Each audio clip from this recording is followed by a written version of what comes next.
नमस्कार मेरी प्यारी YouTube फैमिली, मैं हूं आपका दोस्त फियर मॉक्स। स्वागत है आप सभी का अपने प्यारे YouTube चैनल पर। उम्मीद करता हूं आप सभी ठीक होंगे। मैं आपको इस चैनल पर ऐसी डरावनी कहानियां सुनाऊंगा जिसे सुनकर आपकी रूह कांप जाएगी। अगर मुझसे इस वीडियो में कुछ गलती हुई हो तो कमेंट सेक्शन में जरूर बताना ताकि मैं उस गलती को सुधार सकूं। तो चलिए शुरू करते हैं आज का एपिसोड। रात के अंधेरे में तेज बारिश हो रही थी। मुंबई से पटना जाने वाली एक्सप्रेस ट्रेन प्लेटफॉर्म पर खड़ी थी। विशाल, जो अपनी पत्नी सुमन और 6 साल की बेटी परी के साथ इस सफर पर था, बेंच पर बैठा ट्रेन के दरवाजे की ओर देख रहा था। सुमन का चेहरा उतरा हुआ था, शायद इस यात्रा के कारण या बीते दिनों की थकान से। परी बारिश में भीगने की जिद कर रही थी और विशाल उसे हल्के से डांट कर गोद में उठा लिया। ट्रेन में घुसते समय विशाल की नजर एक बूढ़े बाबा पर पड़ी जो उन्हें अजीब निगाहों से देख रहे थे। उन्होंने धीमे स्वर में कहा, इस ट्रेन में मत चढ़ो बेटा, ये सफर तुम्हारी जिंदगी बदल देगा। विशाल ने बाबा की बात को मजाक समझकर अनसुना कर दिया और परिवार समेत ट्रेन में चढ़ गया। ट्रेन ने अपनी रफ्तार पकड़ ली। रात के लगभग 2 बजे जब पूरा डिब्बा नींद में डूबा था, अचानक ट्रेन में अजीब घटनाएं होने लगी। परी के रोने की आवाज से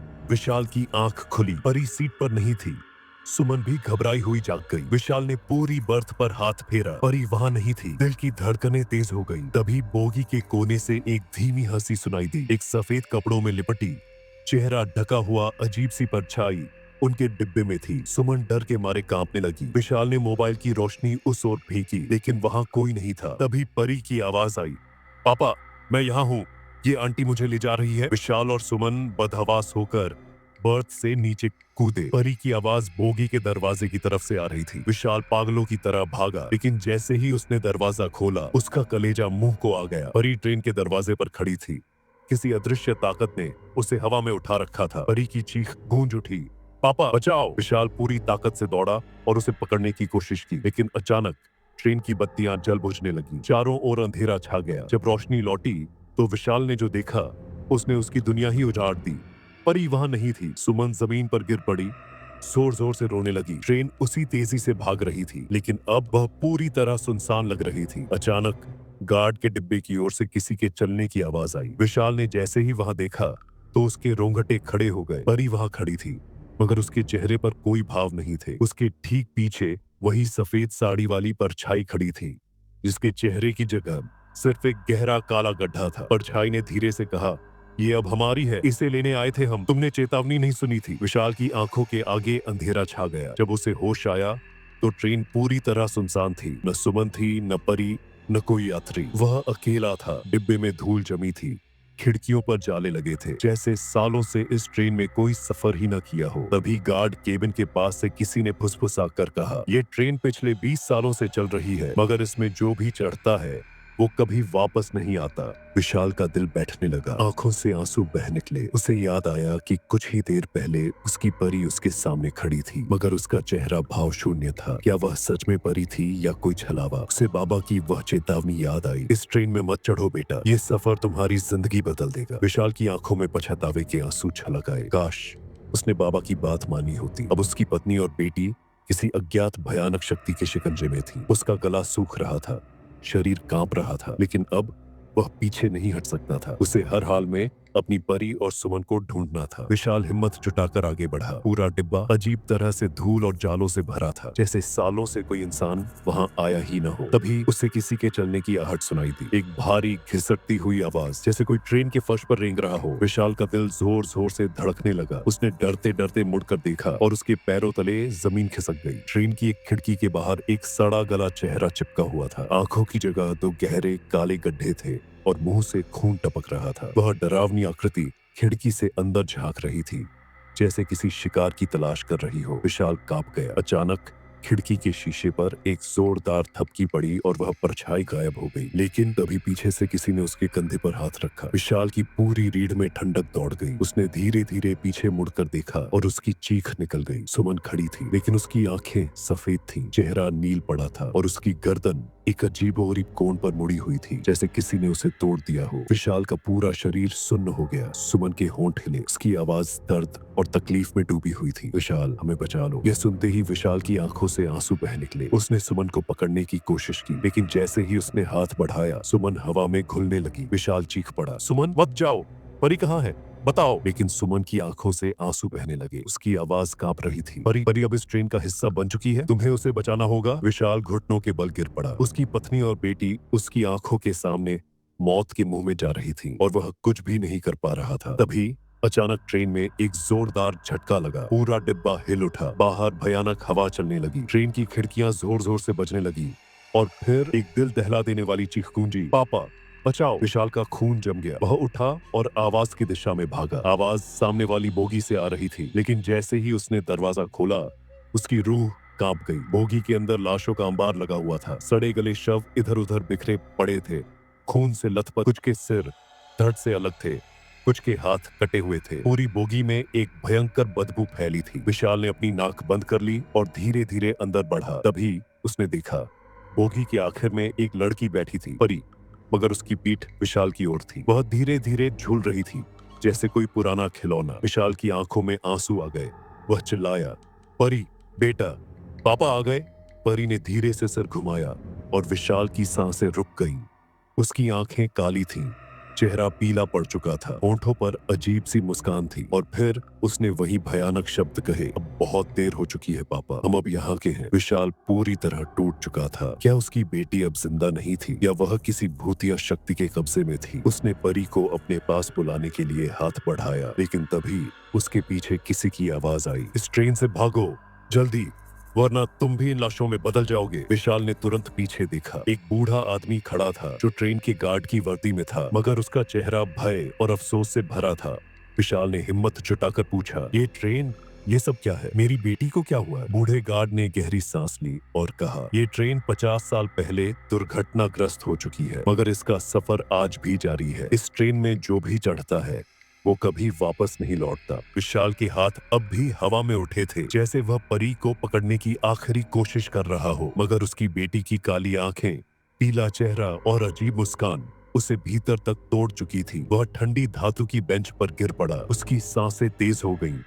दिल मानने को तैयार ही नहीं था, यह मेरी परी नहीं हो सकती, ये मेरी परी नहीं हो सकती। बूढ़े गार्ड की आवाज फिर गूंजी, तुम्हारे पास ज्यादा वक्त नहीं है बेटे, ये ट्रेन किसी और दुनिया की तरफ बढ़ रही है। विशाल की आंखें गुस्से और बेबसी से भर आईं। उसने गार्ड का कॉलर पकड़ लिया, तू मुझे सच बता, मेरी बेटी को क्या हुआ है? ये ट्रेन कहाँ जा रही है? गार्ड की आंखें नम थीं। उसने कांपते हुए कहा, अगर तुमने जल्दी कुछ नहीं किया तो ये ट्रेन तुम्हें भी अपने साथ ले जाएगी। विशाल अभी भी गार्ड की बात समझने की कोशिश कर ही रहा था कि अचानक ट्रेन एक जोरदार झटके के साथ हिल गई। तेज हवा चलने लगी, खिड़कियां खुद ब खुद खुलने लगीं और हर कोने से दिल दहला देने वाली चीखें गूंज उठीं। विशाल ने देखा ट्रेन की छत से उलटी लटकी हुई लाशें नीचे गिरने लगीं। उनके सड़े गले चेहरे, फटी हुई आंखें और कटे हुए हाथ विशाल की ओर रेंगने लगे। गार्ड चिल्लाया, भागो, ये आत्माएं जाग गई है। विशाल ने मुड़कर देखा, परी अब अपनी सीट पर नहीं थी, वह डिब्बे के एक कोने में खड़ी थी और उसके आसपास एक काला धुआं लहरा रहा था। उसकी आंखों से काले आंसू बह रहे थे, जैसे वह इस भूतिया ट्रेन का हिस्सा बन चुकी हो। विशाल की आंखों से आंसू बहने लगे, वह घुटनों के बल गिर पड़ा और रोते हुए बोला, परी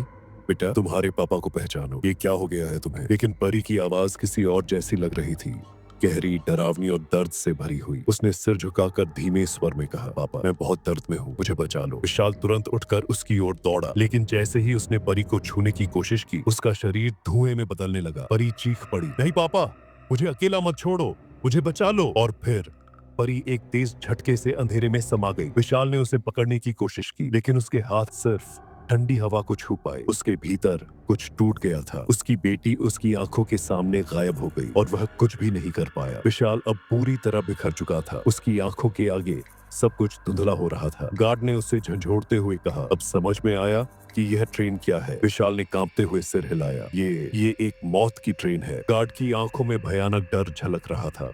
उसने कहा, ये ट्रेन एक शापित आत्माओं की सवारी है, इसे क्रूर तांत्रिक ने 100 साल पहले श्राप दिया था। इस ट्रेन में जो भी चढ़ता है वह कभी लौटकर नहीं जाता। तुम्हारी बेटी को उन्होंने अपने साथ बांध लिया है। विशाल की सांसें तेज हो गईं। उसने गार्ड का हाथ पकड़ लिया, मुझे परी को वापस लाना है, मुझे कुछ भी करना पड़े, मैं उसे इस ट्रेन से छुड़ाऊंगा। गार्ड ने गहरी सांस ली और कहा, अगर तुम्हें अपनी बेटी को वापस पाना है तो तुम्हें इस ट्रेन की आखिरी बोगी तक जाना होगा, जहाँ इसका रहस्य छिपा है। विशाल ने अपने डर को किनारे किया और गार्ड के साथ तेजी से ट्रेन की आखिरी बोगी की ओर बढ़ने लगा। लेकिन जैसे ही वह बीच वाले डिब्बे में पहुंचा, उसने देखा एक दरवाजा जो अब तक कहीं नहीं था अचानक ट्रेन के बीचों बीच प्रकट हो गया। गार्ड ने भयभीत होकर कहा, यह दरवाजा मौत की दुनिया का द्वार है, इसे खोलने की हिम्मत मत करना। लेकिन विशाल अब पीछे हटने को तैयार नहीं था। उसने कांपते हाथों से दरवाजे को छुआ और जैसे ही उसने दरवाजा खोला, अंदर कुछ ऐसा था जिसे देखकर उसकी चीख निकल गई। उसकी आंखों के सामने उसकी बेटी परी का चेहरा घूमने लगा। वह हंसती थी,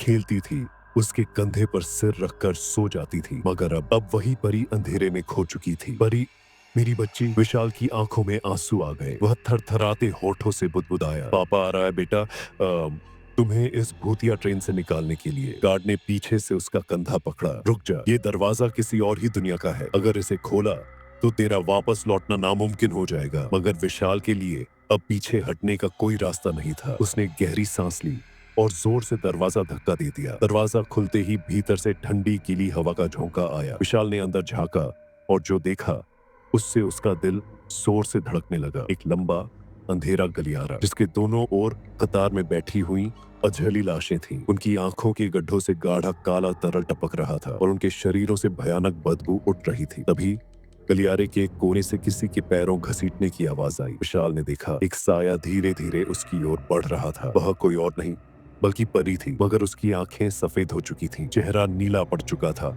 और उसके होठों पर एक भयानक मुस्कान थी। उसने फटी फटी आवाज में कहा, पापा, अब आप भी यहाँ आ गए। विशाल की आंखों से आंसू छलक पड़े। वह दौड़कर परी की ओर बढ़ा, मगर जैसे ही उसने उसे छूने की कोशिश की, परी चीख पड़ी, नहीं पापा, मत छुओ मुझे, वरना आप भी इस श्राप का हिस्सा बन जाओगे। विशाल ठिठक गया। उसकी बेटी दर्द से तड़प रही थी, मगर वह कुछ भी नहीं कर पा रहा था। परी ने कांपते हुए कहा, पापा, मुझे यहाँ से बाहर निकालो, मुझे बहुत डर लग रहा है। विशाल ने गार्ड की ओर देखा। कुछ तो तरीका होगा, मैं अपनी बेटी को इस भूतिया ट्रेन में नहीं छोड़ सकता। गार्ड ने कांपते हुए कहा, एक ही तरीका है, मगर वो इतना खतरनाक है कि जिंदा लौटने की कोई गारंटी नहीं। विशाल ने गहरी सांस ली और कहा, जो भी करना होगा मैं करूंगा। गार्ड ने एक जर्जर किताब निकाली और धीरे से बोला, इस ट्रेन की आत्माओं को मुक्त करने का एकमात्र तरीका है इसे जलाना। विशाल चौंक गया, क्या? लेकिन अगर मैंने ट्रेन जला दी तो परी का क्या होगा? गार्ड की आंखों में उदासी थी। अगर तुमने ट्रेन को नहीं जलाया तो ये श्राप हमेशा बना रहेगा और तुम भी इसकी कैद में फंस जाओगे। विशाल के सामने सबसे मुश्किल फैसला था। अपनी बेटी को बचाने के लिए उसे पूरी ट्रेन को जलाना था। विशाल ने हाथ में जलती हुई मशाल पकड़ ली। परी की आंखों में डर था। पापा, क्या आप सच में मुझे छोड़कर चले जाओगे? विशाल की आंखों में आंसू थे।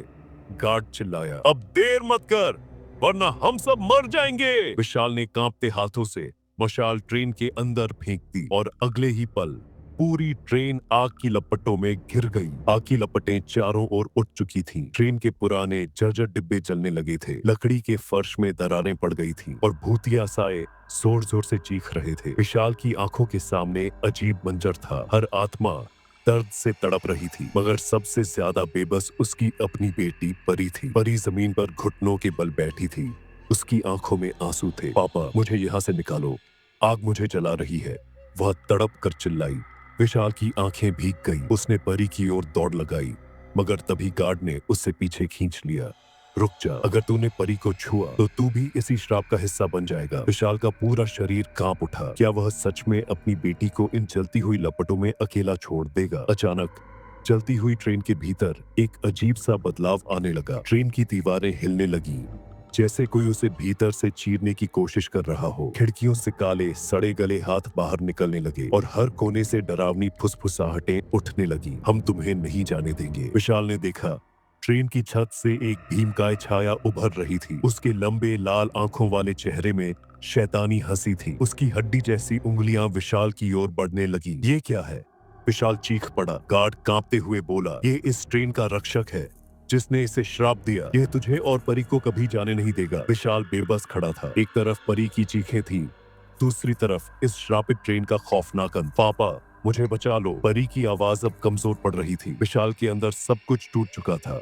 उसने चीखते हुए परी की तरफ दौड़ लगाई, मगर जैसे ही उसने उसे पकड़ने की कोशिश की, परी के शरीर में भयानक कंपन होने लगा। उसके चेहरे पर अचानक कई घाव उभर आए। उसकी आंखें सफेद पड़ गईं और उसकी आवाज राक्षसी हो गई।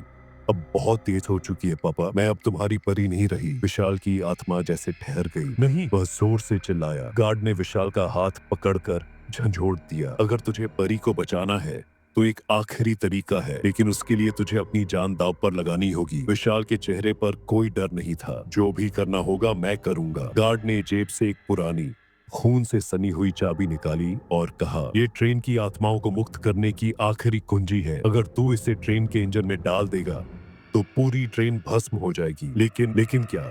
विशाल ने जल्दी से पूछा। गार्ड की आवाज भारी हो गई। लेकिन इसमें तुझे भी जलकर मरना पड़ेगा। विशाल का दिल जोर जोर से धड़कने लगा। उसके सामने दो रास्ते थे, या तो वह ट्रेन को जलाकर परी को इस श्राप से मुक्त करे, या खुद को और परी को इस भूतिया ट्रेन का हिस्सा बनने दे। अब तुझे तय करना है, क्या तेरा प्यार अपनी बेटी के लिए इतना गहरा है कि तू अपनी जान दे सके? गार्ड ने कहा। विशाल ने बिना कुछ सोचे चाबी पकड़ ली और इंजन की ओर दौड़ पड़ा, मगर तभी पीछे से परी की डरावनी गूंजती हुई आवाज आई। रुक जाओ पापा, अगर आपने ये चाबी इंजन में डाली तो आपको एक और भयानक सच्चाई का सामना करना पड़ेगा। विशाल रुक गया। क्या मतलब? और कौन सा रहस्य छिपा है इस ट्रेन में? विशाल की आंखों में आंसू थे। मैं तुम्हें इस नरक से आजाद करूंगा परी, उसने कांपती आवाज में कहा। गार्ड ने जोर से चिल्लाया, तुझे जल्दी करनी होगी, ट्रेन की आत्माएं अब तुझ पर हमला करने वाली है। विशाल ने एक गहरी सांस ली और दौड़ता हुआ इंजन की तरफ बढ़ा। जैसे ही विशाल ने इंजन का दरवाजा खोला, अंदर का दृश्य देख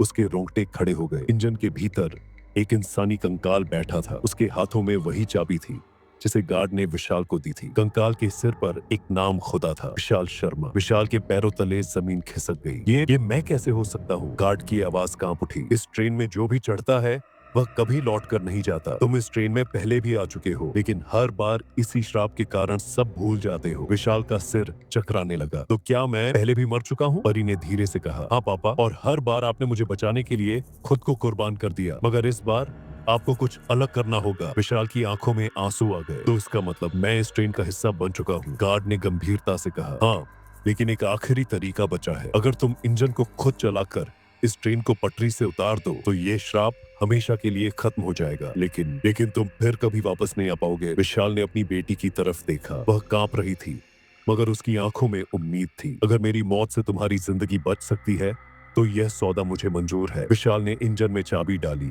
और पूरी ट्रेन जोर जोर से हिलने लगी। चारों ओर भयानक चीखें गूंज उठी। हर आत्मा दर्द से चिल्लाने लगी। ट्रेन के डिब्बे एक एक कर जलने लगे, मानो किसी अदृश्य शक्ति ने इसे पकड़ लिया हो। परी की आंखों से आंसू बहने लगे। पापा, मुझे मत छोड़िए, विशाल ने प्यार से कहा। मैं हमेशा तुम्हारे दिल में रहूंगा परी। और फिर उसने इंजन का लीवर पूरी ताकत से खींच दिया। भड़ाम, पूरी ट्रेन पटरी से उतर गई। इंजन जमीन से टकराया और एक जबरदस्त धमाका हुआ। चारों ओर आग की लपटें फैल गई। ट्रेन के अंदर की सारी आत्माएं चीखती हुई राख में बदल गई। अगली सुबह एक गांव के पास टूटी हुई पटरियों के पास परी बेसुध पड़ी मिली। जब उसने अपनी आंखें खोली तो वह सुरक्षित थी। विशाल ने अपनी जान देकर उसे बचा लिया था, मगर परी के ठीक सामने एक पत्थर पर कुछ लिखा था। भूतिया ट्रेन का सफर यही खत्म हुआ, लेकिन एक पिता का प्यार कभी खत्म नहीं होता। परी की आंखों से आंसू बह निकले। उसने हाथ जोड़कर आसमान की ओर देखा, जहां सूरज की पहली किरणें पड़ रही थीं। ट्रेन खत्म हो चुकी थी, श्राप खत्म हो चुका था, और एक पिता ने अपनी बेटी के लिए अमर बलिदान दे दिया था। कहानी को अंत तक सुनने के लिए आपका बहुत बहुत धन्यवाद। उम्मीद करता हूँ आपको कहानी अच्छी लगी होगी। तो मिलता हूँ आपसे एक और नई डरावनी कहानी के साथ। तब तक दोस्तों अपना ध्यान रखना।